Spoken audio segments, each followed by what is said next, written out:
Hey everyone, Tony Walsh here. Welcome back to the channel, and today I have found another piece of interesting history on the roadside, and you can tell by the thumbnail that it's an airplane. And what's so unique about this? Well, before I get into that, let me give a shout out first. I actually done a video on this plane a couple weeks ago, and it took a total of about 2 minutes, and I'm sorry for the roadside noise. It's what you get when you have roadside finds. But anyways, when I done this video a couple weeks ago, only took 2 minutes because I didn't know anything about the plane, and I've driven by this thing hundreds of times. So all the way home I was thinking, what is this historical significance of this plane that is displayed in the little old town of Willacoochee, Georgia? So I reached out to a good friend of mine, and a lot of y'all know on YouTube land, and that is Ed Hatmaker from Ed's Attention to Detail. Now, the reason I reached out to Ed, because he's the smartest guy I know when it comes to military aircraft.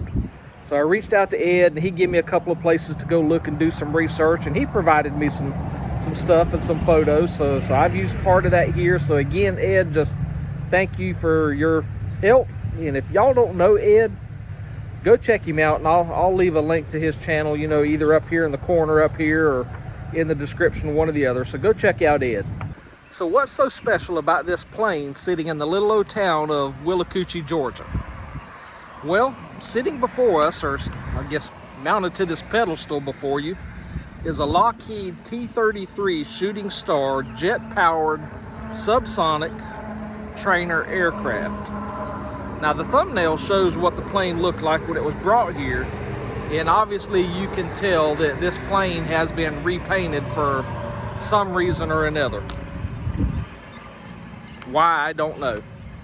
Officially, the T-33 had several paint schemes depending on what base it was assigned to, but I said this was a trainer, meaning it had 2 seats for, you know, the trainee and the instructor. But this plane could fly up to 600 miles an hour and reach an altitude of over 48,000 feet. So pretty good little aircraft back in its day. But the original tail number on this plane was 0-16612. And you can see this has been changed to just 16612. You can't see the 2 from this shot, but that's what's on there. And it also displayed an MY up above that number, which means this plane came from Moody Air Force Base, which was only 31 miles from here.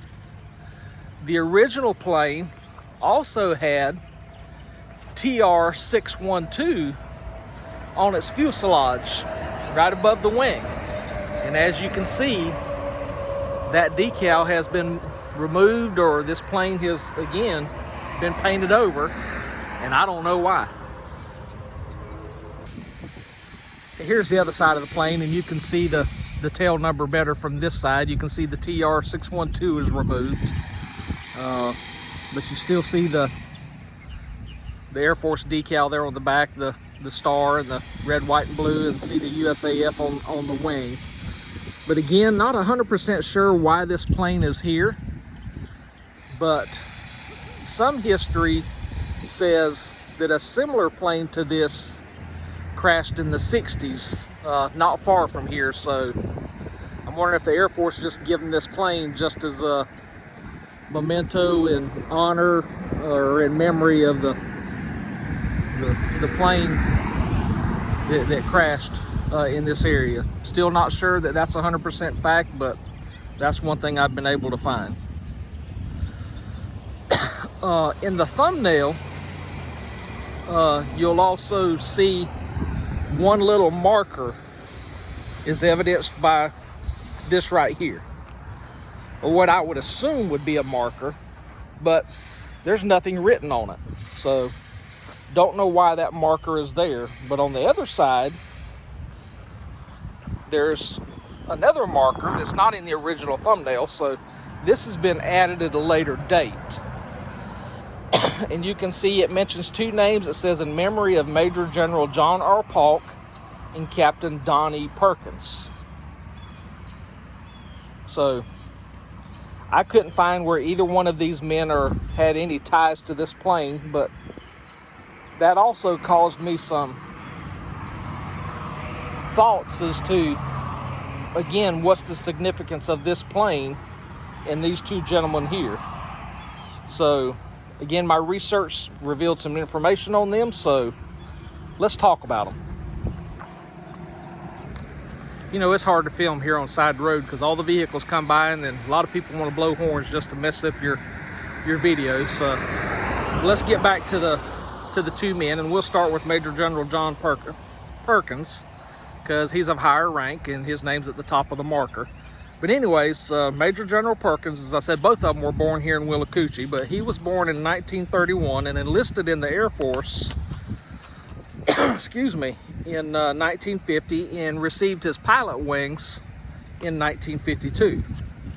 Now, he went on through his distinguished military career and had a long list of accomplishments and a record that would make this video way longer than I would like to make and longer than you would like to watch. So I'm going to leave a link to a couple of articles in the description if you want to know more about his service history.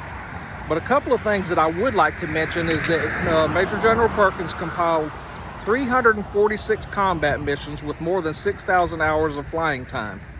His decorations and awards include the Defense Superior Service Medal, the Legion of Merit with Oak Leaf Cluster, the Distinguished Flying Cross with Oak Leaf Cluster, an Air Medal with 18 Oak Leaf Clusters, and the Air Force Commendation Medal with 2 Oak Leaf Clusters.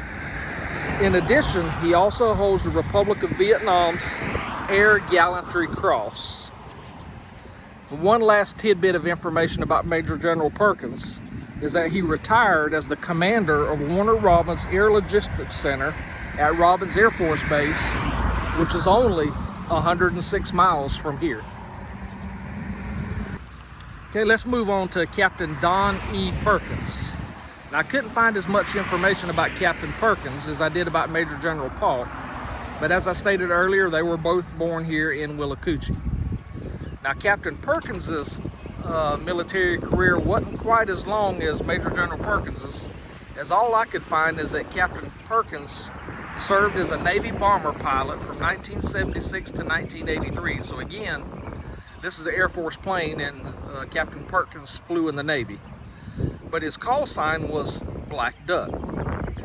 After his military career, he flew as a pilot for U.S. Airways. So that's all I know about this plane and all I know about these two men. So I hope you enjoyed watching this video as much as I enjoyed researching it and making it, because in another town nearby, they have a helicopter and I think they have a tank. So that's going to be a future video, but I'm going to go try to do some research on the helicopter and the tank so that I can share that piece of history with you as well. So until we meet again, thank y'all for watching, and I pray that God continues to bless you the way He has blessed me. So y'all take care, and God bless.